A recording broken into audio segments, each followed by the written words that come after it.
আবার সিএস অফিসে এসে শেষ হবে। আমরা জানি এখন যে আর্ট কম্পিটিশন চলতেছে, এটা শেষ হলে সিএস অফিসে যাবে।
সবার রং পেন্সিল গুছিয়ে ফেলো।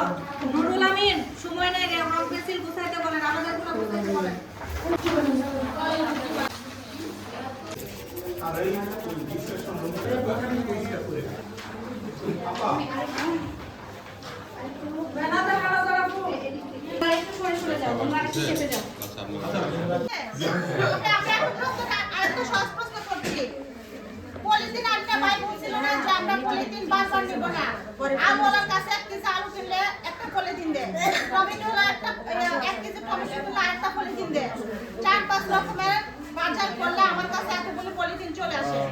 এখন যদি আমি পলিথিনের ব্যবহারকে কমাইতে চাই, তাহলে আমাকে কি ব্যাগ ব্যবহার করতে হবে?